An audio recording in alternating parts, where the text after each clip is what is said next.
pessoal, tudo bem? Eu sou a professora Marina, vocês já me conhecem, professora de História.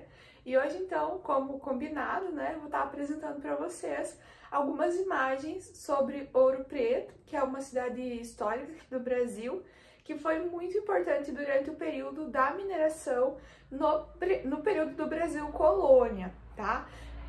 Então eu vou estar contando um pouco para vocês qual que era a importância dessa cidade, né? O que ela tem a ver com a mineração.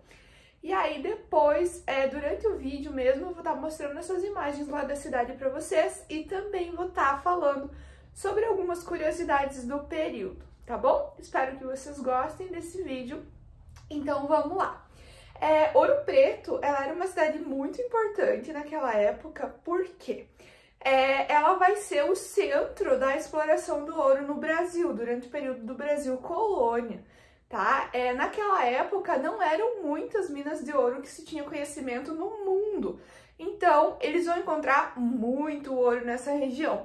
Claro que eles vão encontrar ouro também em vários outros pontos do Brasil, foi encontrado ouro no Mato Grosso, no Paraná, né? Em alguns pontos aí do Mato Grosso do Sul, mas onde mais eles encontraram foi ali na região de Minas Gerais, tá? Então a gente tinha várias cidades ali que vão ser muito importantes nesse período, só que algumas, né, vão se destacar, como é o caso de Ouro Preto, que a gente vai estar falando hoje, e também Diamantina, que foi em Diamantina onde eles encontraram algumas reservas de diamante, que na época também só se tinha conhecimento da existência de diamantes na África, por exemplo, tá? Então, o diamante, que hoje em dia, ele é muito valioso, muito caro. Imagina lá naquela época, quando ele era super raro, né? Então, o valor dele era muito alto. Então, hoje a gente vai estar falando sobre Ouro Preto, né? E a importância dessa cidade para aquela época, para o Brasil colônia, tá bom? Então, por que Ouro Preto vai se destacar? Eu já falei para vocês, né? Ela vai ser o centro da exploração do ouro no Brasil. E naquela época, né, quando as pessoas sabiam da descoberta de uma jazida de ouro, elas corriam para a cidade, né? Elas se mudavam para a cidade na tentativa de extrair esse ouro para conseguir enriquecer de forma muito fácil, tá? Então, várias pessoas migraram para essa região, se mudaram para lá na esperança de enriquecer, na esperança de ganhar dinheiro fácil, digamos assim, né? O ouro que mais foi encontrado no Brasil nesse período, ele é o chamado ouro de aluvião. O que significa ouro de aluvião? É aquele ouro que a gente encontra no depósito, no fundo dos leitos dos rios. Então, ele é um ouro que é encontrado muito facilmente, só que da mesma forma que ele é encontrado facilmente, ele se esgota de uma forma muito rápida, tá? Porque ele é muito fácil de explorar, digamos assim. Claro, nessa região também existiam minas de ouro, tá? Existiam várias minas de ouro, só que a maior quantidade foi encontrada nesse ouro de aluvião, que era no leito dos rios. Então, eles dividiam os rios em lavras, a gente chama, né? Que eram pequenas porções do rio, e aí eles leiloavam essas porções do rio, esses pedacinhos do rio, para as pessoas que eram muito ricas, tá? Então não era qualquer um que ia lá e falava, ah, não, quero explorar ouro, vou me mudar lá para Ouro Preto, eu sou um escravo que vou me mudar para lá, vou ficar super rico. Não existia isso, tá, gente? Eram só pessoas muito, muito ricas que conseguiam participar desse leilão e conseguiam, então, ter acesso a esse ouro, né, para extração desse ouro. Então não era para qualquer pessoa, tá? Então, por chamar muita gente, Ouro Preto vai se tornar uma cidade muito importante. Ela vai se tornar a cidade mais populosa, gente, na época, no século XVIII, ela vai se tornar a cidade mais populosa da América Latina. Então, de toda a América Latina não existia outra cidade maior do que Ouro Preto. Ela chegou a ter 80 mil habitantes no auge aí do seu esplendor da cidade. Então você anda pelas ruas da cidade, é como se você se transportasse no tempo. Porque ela é a cidade inteira praticamente histórica. Então é muito bacana se um dia vocês tiverem a oportunidade de estar conhecendo. É muito, muito bonito, muito legal para quem gosta de história do Brasil desse período aí, tá bom? Então eu vou começar a mostrar as imagens de começar a falar para vocês. Senão a gente vai se estender muito no nosso vídeo, tá bom? Então, a gente vai começar com essa primeira imagem aqui, tá? Essa igreja, ela se chama Igreja São Francisco de Assis. Em Ouro Preto, gente, tem muitas igrejas, tá? Por que tinham tantas igrejas lá naquela cidade? Ah, professora, porque é uma cidade muito populosa? Também. Mas naquela época se tinha um costume de enterrar os seus entes queridos dentro das igrejas. Como assim, professora? Eles faziam um buraco no chão da igreja, né? Como se fosse um túmulo, né? Mas só um recorte ali na madeira, e enterravam os corpos dentro da igreja. Por que existia esse hábito? Porque nessa época, né, a única religião que podia existir no Brasil era a religião católica. Então todas as pessoas eram católicos, e os católicos, eles acreditam que quando uma pessoa morre, ela pode ir para o céu, para o inferno, ou ela fica ali no limbo, né? Fica no meio termo, que a gente chama de purgatório. Como que uma pessoa faz para sair do purgatório, digamos assim, né? Ela teria então que receber orações em seu nome, né? Que pessoas intercedessem por ela, junto aos santos, aos anjos, né? A Deus, tudo mais. Então, o que essas pessoas pensaram? Olha só como eles eram espertinhos. Eles pensaram o seguinte: se eu tiver enterrado dentro da igreja, os meus parentes não precisam ficar encomendando uma missa no meu nome. Por quê? Porque toda missa que for celebrada vai ser para mim, porque eu vou estar dentro da igreja. Então, Ouro Preto tem muitas igrejas, gente. Eu nunca consegui visitar todas, eu já fui para lá várias vezes, porque assim, algumas já estão fechadas, né? Por questão de deteriorização do tempo, né? Problemas na estrutura e tal. Então elas acabaram fechando. Mas as principais ainda estão abertas, que eu vou mostrar pra vocês agora, tá? Então, existem muitas igrejas e todas elas possuem esse recorte no chão, que é onde os corpos das pessoas eram enterrados ali, tá? Então, era muito comum cada família rica da cidade, né? Esses caras aí que exploravam o ouro, cada família rica da cidade pegava e construía a sua própria igreja para enterrar todos os seus parentes ali dentro, tá? Então era muito comum isso, então tem várias igrejas lá. Essa igreja aqui, então, a Igreja São Francisco de Assis, ela é muito bonita. Por que ela é tão importante, gente? Porque ela foi projetada, né, pelo maior artista do barroco no Brasil, que é o Aleijadinho, né? Na época, gente, o Aleijadinho, ele se destacou como arquiteto, como escultor. Ele não gostava muito de pintar, mas essa igreja ele acabou pintando, tá? Então o teto dessa igreja, a pintura que tem no teto dessa igreja, é considerada, gente, o segundo teto de igreja mais bonito do mundo, tá? Qual que é o primeiro teto mais bonito do mundo? É o da Capela Sistina, que foi pintado pelo Michelangelo, né? Então, o segundo teto de igreja mais bonito do mundo fica no Brasil e a gente pode visitar, que é dentro dessa igreja aqui, São Francisco de Assis, tá? Ela é toda muito bonita, muito decorada, vocês podem ver por fora, né? E ela é imensa, ó. Compare o tamanho das pessoas, né, com o tamanho da igreja, né? Então, é uma igreja muito grande e muito bonita. Então, vou estar passando aqui pra vocês. Opa! Aqui tem uma imagem de dentro, né? Logo que você entra. Eu fui num dia que tinha vários outros turistas. Então, vão sempre aparecer outras pessoas aqui na minha foto, né? E aqui, ó, vocês podem reparar aqui no chão, ó, que tem esses quadrados, ó. E tem um número, né? 89, 79, que era onde as pessoas eram enterradas, então, tá? Que eu falei pra vocês. E tudo que vocês observarem, né, nas imagens aqui do Ouro Preto, que for amarelinho e brilhante, é ouro, tá? Então eles usavam muito ouro para estar decorando essas igrejas, tá bom? Esse, então, é o teto da igreja, né, que é considerado o segundo teto mais bonito de todos os tempos. Então depois eu vou estar postando só essa foto aqui para vocês poderem analisar, mas ela é muito, muito bonita. E na época, né, o Aleijadinho, ele teve cuidado para fazer uma crítica social nessa pintura dele, né? Como que ele fez isso?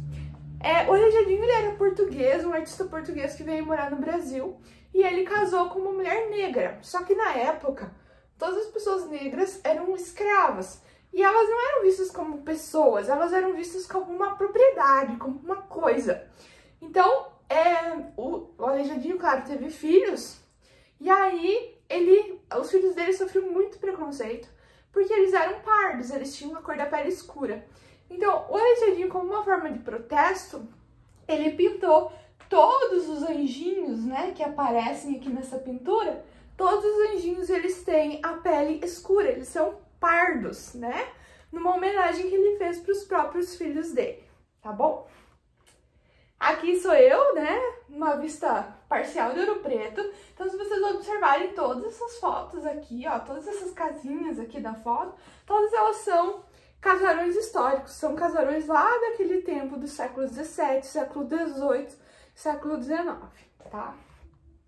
Aqui eu mais de perto, né, a gente pode ver ao fundo aqui outra igreja, né, e aqui esses casarões. A maioria desses casarões, hoje em dia tem pessoas que moram dentro, muitas repúblicas de estudante, Ouro Preto é uma cidade universitária, mas muitas dessas casas também acabaram virando museus, tá? E a gente pode visitar, pode entrar dentro, é muito legal.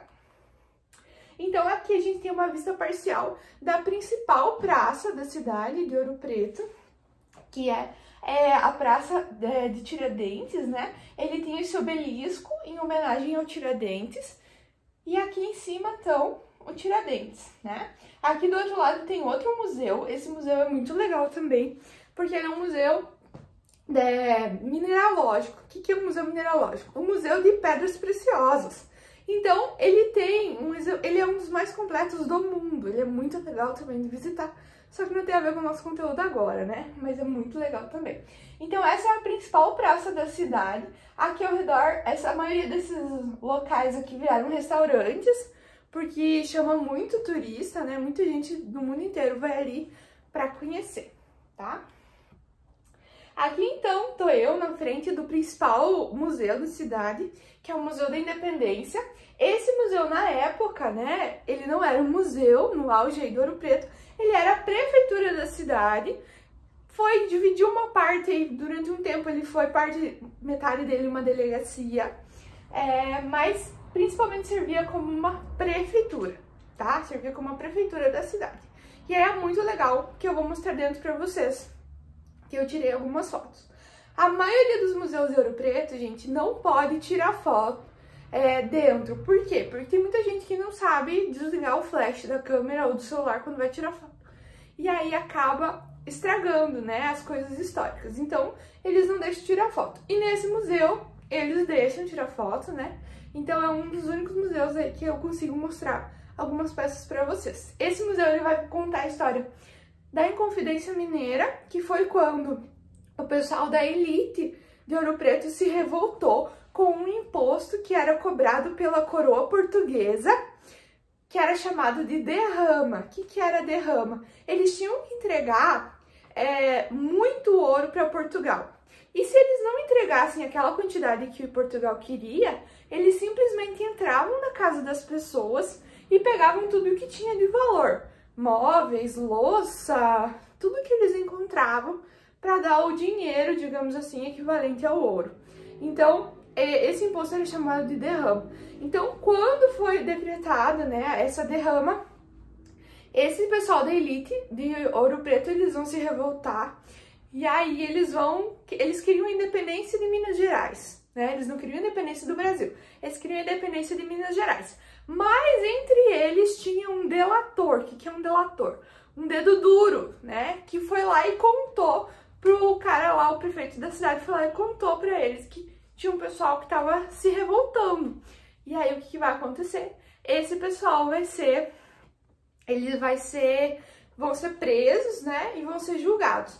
Num primeiro momento, todos eles foram condenados à morte, mas depois eles foram condenados apenas a degredo. O que é degredo? Você tinha que ir embora do país e não podia mais voltar para sempre. Então a maioria deles sofreu degredo na África, né? Tiveram que ir embora para a África, onde era colônia portuguesa também. Apenas um deles foi mantida a pena, que foi o Tiradentes, que era o mais pobre deles. Muitas pessoas falam, o Tiradentes era um dentista. Gente, isso não é verdade, tá? O Tiradentes, porque essa profissão na época nem existia, tá? Não existia, eu vou lá no dentista. Não existia isso. geralmente quem fazia o trabalho de dentista eram os barbeiros.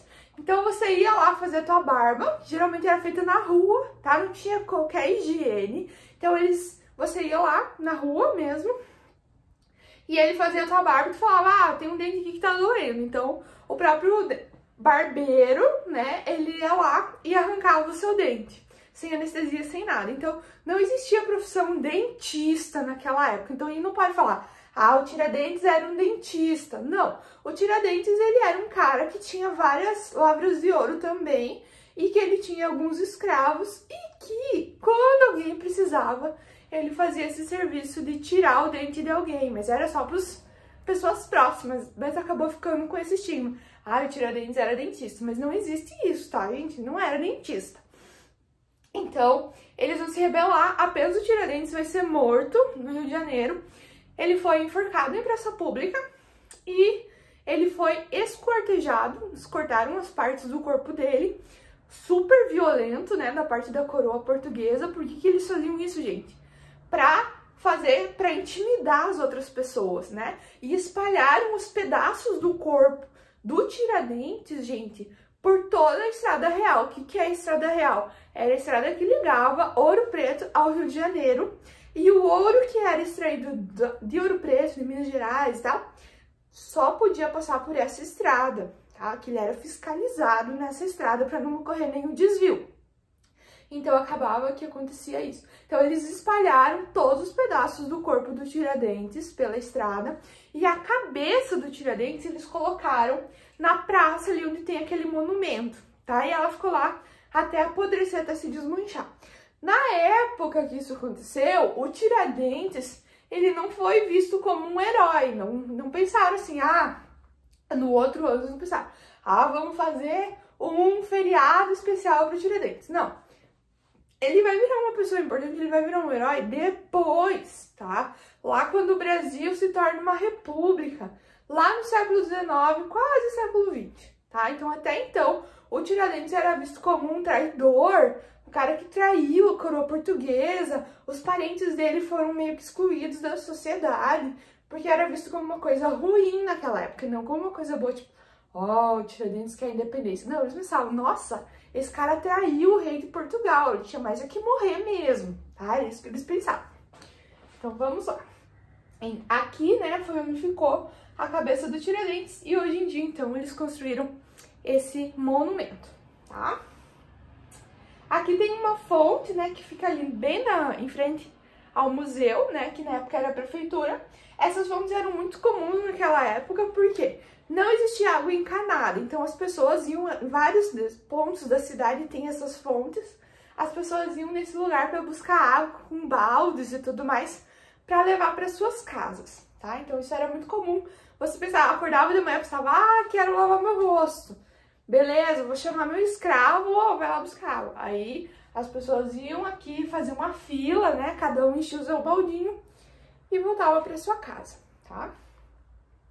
Aqui é uma visão também parcial da cidade, né? Aqui tem outra igreja, né? Para vocês observarem, aqui outra igreja, tá? Aqui, essa igreja aqui, eu tirei uma foto mais de perto, né? Para vocês verem os detalhes. Essa igreja é Nossa Senhora do Carmo. Ela ainda funciona como uma igreja hoje em dia, então ela não é um museu. Ela é apenas uma igreja que você pode visitar para olhar dentro. O grande diferencial dessa igreja, digamos assim, é que ela é praticamente inteira decorada com ouro, né? Então eles usaram em algumas partes ouro maciço e em algumas partes eles usavam uma tinta, né, com ouro para fazer essa decoração. Então aqui dentro, ó, você já pode observar que tá cheio de ouro ali, tá? Aqui a porta, né, da igreja Nossa Senhora do Carmo, e aqui sou eu, né, vários outros turistas. Esse dia tava bem movimentado. Aqui uma vista do lado, né, dessa igreja. E aqui são algumas imagens dentro do Museu da Inconfidência que eu mostrei antes pra vocês, tá? Aqui são algumas armas que eram usadas no período, tá? Isso aqui, gente, vocês vão falar, ah, isso é um cofre. Não, não é um cofre. Isso aqui era usado como uma mala naquela época, quando as pessoas iam viajar. Então, como essas pessoas eram muito ricas, em algumas dessas é possível você até encontrar a inicial da pessoa, do dono dessa mala, tá? Aqui a gente tem alguns instrumentos que eram usados para construção daquela época, né? O esquadro e tudo mais. E aqui a gente tem algumas telhas. Existe um mito que naquela época as pessoas faziam a telha na coxa. Vocês já ouviram falar sobre isso, né? E existe até uma expressão, quando algo é mal feito, a gente fala assim, ah, isso aí foi feito nas coxas, foi mal feito, foi feito nas coxas. Então, essa expressão não faz sentido nenhum, porque naquela época é humanamente impossível você produzir uma telha desse tamanho na coxa. Por quê? Essas telhas, gente, elas tinham mais de 1 metro de comprimento. Então, é humanamente impossível uma pessoa ter uma coxa maior do que 1 metro, né? Então, na verdade, essas telhas, elas eram feitas em moldes de madeira, né? Prensadas, depois que elas secavam, elas eram colocadas no forno para virar, então, a terracota, né, o barro cozido. E aí, muitas vezes, né, como é feito de forma artesanal, não ficava exatamente do mesmo tamanho, não ficava exatamente perfeito. Então, acabava que ficava desigual. Então, por isso, eles falavam que era feito nas coxas, assim, mal feito, feito nas coxas. Mas isso é só um mito, né? Não tem como uma pessoa produzir uma telha numa coxa, tá? É humanamente impossível. Aqui a gente tem também alguns azulejos que eram usados para enfeitar a fachada das casas, tá? E aqui também surge uma outra expressão. Vocês já ouviram falar quando algo assim não tem cabimento? Alguém falar, isso não tem nem eira nem beira, né? O que é a eira e a beira? Na construção das casas, né, a eira é esse finalzinho aqui do telhado. E a beira é quando tinha esse detalhe aqui, tá? Então, isso aí não tem eira nem beira, isso aí não tem... É uma coisa que não faz sentido, né? Não tem o telhado acabado. Isso é uma expressão lá daquele tempo do Brasil colônia, tá? Aqui também a gente tem algumas telhas, ó. Olha o tamanho dessa telha, gente, ó. Não tem como ser feita numa coxa, né? Não tem como ser feita nem na perna inteira, porque era muito grande, né? E naquela época as pessoas tinham uma estrutura baixa, né? Então elas não eram tão altas como são hoje em dia. E essa aqui, especialmente, ela é decorada, né? Ela é pintada como se fosse uma cerâmica. Então, provavelmente pertencia à casa das pessoas mais ricas, tá? Aqui a gente tem o detalhe de uma porta, né? Maciça. Eles usam muita madeira maciça nesses casarões. As paredes são super grossas, mas são muito bonitas as construções. Isso aqui, pessoal, é muito legal para mostrar para vocês. Isso é uma liteira. O que é uma liteira? Era onde as pessoas eram transportadas naquela época. Muitas pessoas andavam de carroça, mas as pessoas mais ricas andavam de liteira. A liteira, ela podia ser transportada por animais ou por escravos, tá? Depois tem uma outra foto de uma liteira que é transportada por escravos, que ela é um pouquinho diferente. Essa aqui era transportada por animais, né? Então, nessa parte aqui ia em cima dos animais e aqui dentro ia a pessoa sentadinha e eles levavam pelas ruas aí, tá? Então aqui atrás, né, e a frente, e aqui o detalhe para vocês observarem. Aqui dentro, né, tentei tirar uma foto mais pertinho para vocês verem, né, observem aqui o cuidado com os detalhes, né, o entalhe das florzinhas e tudo mais. Aqui, né, mais dessas malas daquela época, né, então quando você ia viajar, você levava, essa era a sua mala, né, quando você ia viajar. Aqui mais algumas armas que eram usadas naquele período. Muitas eram usadas apenas como um adereço da roupa, né, um acessório. E muitas eram usadas também para proteção pessoal, né, como é o caso das espadas e dessas armas de fogo. Aqui sou eu, né, na parede aí dessa prefeitura. Observem a largura, gente, né? E não tá nem perto, tem mais esse tanto aqui pro outro lado. Então, é muito sólida essas construções desse período. Aqui tem alguns objetos que eram usados para prender os escravos ou como uma forma de tortura aos escravos naquela época, né? Isso aqui, gente, isso é uma palmatória. Essas três aqui são palmatórias. O que é a palmatória? Como que ela era usada? Quando o escravo descumpria alguma ordem, né, ou fazia algo assim mais leve, digamos assim, essa era a punição. Eles pegavam, né, pediam pro escravo estender a mão, e aí eles batiam com essa madeira na mão, como uma forma de castigo, tá? Então você já ouviu, tem outra expressão que surgiu disso, né? Dar a mão à palmatória. É isso, né? Quando o escravo fazia alguma coisa, tinha que estender a mão, como forma de castigo, ele recebia uma paulada na mão dele, tá? E esses outros instrumentos aqui, eles eram usados, né, para prender os escravos, tanto na hora dele dormir, né, dentro da senzala e tudo mais.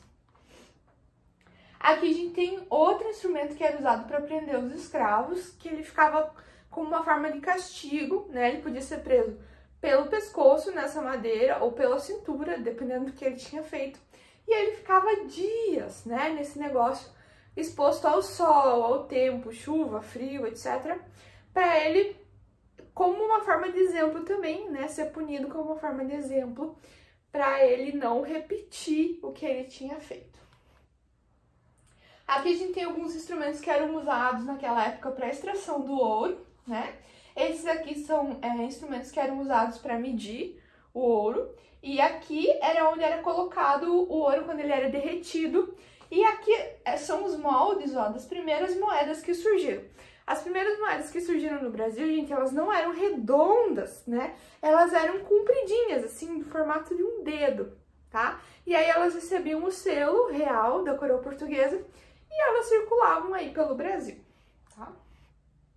Aqui também tem outra balança, né? Tem várias balanças aqui que eram usadas naquela época para pesar o ouro. Aqui tem outra, né? Aqui tem um instrumento que ele já é mais preciso. Como que eles usavam isso aqui?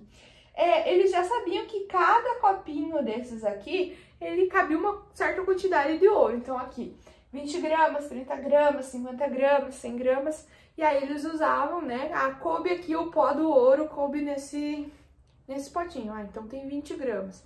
Então eles já andavam com isso, né? Os mineradores, aí, os responsáveis pela lavra, já andavam com isso para estar fazendo essa medição. Aqui tem mais uma, ó, também com esses potinhos, que era a principal forma aí de medição da época. Aqui, gente, tem uma cela de um animal que já tem, ó, em cima o espaço para guardar, para acomodar as coisas. Podia ser usado tanto para levar roupas, né, numa viagem, ou também para esse transporte do ouro de um local para o outro, tá? Aqui a gente tem alguns móveis desse período, né? Uma mesa bem grande, um banco todo decorado. Aqui, gente, essa cruz, digamos assim, né? O pessoal do museu, eles colocaram como se fosse o suporte ali onde o Tiradentes foi enforcado, né? Mas não faz muito sentido isso, porque na época o Tiradentes foi visto como um traidor. Então não tem como eles ter guardado, né, o negócio da forca lá em 1700 para falar, ah não, lá em 2010 vão querer fazer um museu, vamos guardar para eles o negócio lá do Tiradentes. Não faz sentido, né? Mas está exposto no museu como se fosse o suporte onde o Tiradentes foi enforcado. Tá? Aqui tem uma outra foto para vocês verem um pouco melhor. E também tem aí fica desconexo, porque na verdade o Tiradentes ele foi enforcado no Rio de Janeiro, que era a capital do Brasil. Então não tem porquê eles terem guardado um treco lá no Rio de Janeiro para depois ser transportado para Minas Gerais para ser usado. Acredito que eles pegaram algo semelhante, né? E aí deram esse sentido como se fosse o negócio lá onde Tiradentes foi enforcado. Tá? Então aqui tá escrito, ó, peças da forca que serviu para o suplício de Tiradentes, aonde ele foi então enforcado, tá? E aqui, gente, dentro do museu tem uma espécie de homenagem para esses inconfidentes, que eles queriam o fim da derrama, né, e tudo mais. Então é muito bonito esse espaço que tem dentro do museu, é muito emocionante, porque ele é meio escuro assim e tem a luz. Uma espécie de túmulos, né, que foi feito para cada um deles. Esse pessoal que teve que ir embora do Brasil para a África nunca mais pôde retornar. E aí e também o Tiradentes que acabou morrendo aqui, né? Essa era a bandeira do movimento, com a frase, né, com as palavras libertas quais será também, que do latim significa liberdade antes que tardia e acabou se tornando a bandeira de Minas Gerais, tá? Então aqui tem o nome de todos os inconfidentes, ó, e é uma espécie de homenagem que no próprio museu eles fizeram para eles, e é muito bonito, muito emocionante, tá? Aqui é atrás do museu uma espécie de pátio que tem. Lembra que eu falei para vocês que por um tempo ele serviu como uma delegacia também, né? Então, aqui era onde ficavam as celas, né? Por isso que tem essas grades ali. Mas é só um pequeno pedacinho ali dessa construção, que é imensa, tá? Aqui agora vamos partir para as curiosidades, né? Então, aqui tem algumas louças daquele período. Não era comum em todas as casas as pessoas usarem louças, tá? Era só nas famílias super ricas que eles usavam louça. E talher, então, mais difícil ainda eles usarem. Era mais comum eles usarem pratos que eram feitos de barro mesmo e comerem com as mãos, tá? Eles não tinham o hábito no Brasil colônia nem, gente, de sentar à mesa. O que eles faziam? Eles sentavam numa mesa que era baixa e aí colocavam uma esteira no chão, uma esteira de palha, e sentavam nessa esteira e comiam com as mãos. Então, era só nas famílias extremamente ricas que eles tinham acesso a essa louça, né? E a talheres e tudo mais. Então aqui tem alguns exemplos. Por que era tão caro? Porque tudo isso aí vinha de navio lá de Portugal, né? Ou da Europa, de outros pontos da Europa. Então tornava esse objeto extremamente caro, tá? Aqui tem uma outra liteira. Eu lembro que eu falei pra vocês que ela podia ser ou transportada por animais ou por escravos. Então as pessoas... essa aqui é uma liteira individual, né? Vai ser uma pessoa sentada aqui dentro.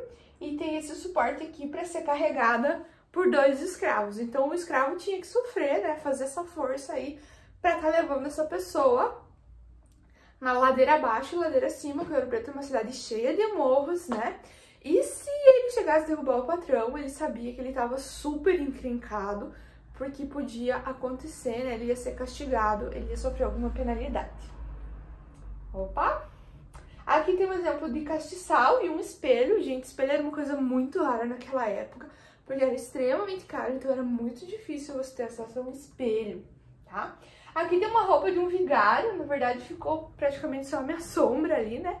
Mas dá pra ver bem, ó, o chapéu do padre e a vestimenta dele, tá? Aqui tem outra porta, um móvel daquele período. Aqui tem algumas talheres daquela época. A gente percebe que o formato é um pouco diferente, né? E essas talheres são de prata, né? Era muito difícil, era muito caro, então eram só as pessoas extremamente ricas que tinham acesso a esse tipo de coisa na casa deles, tá?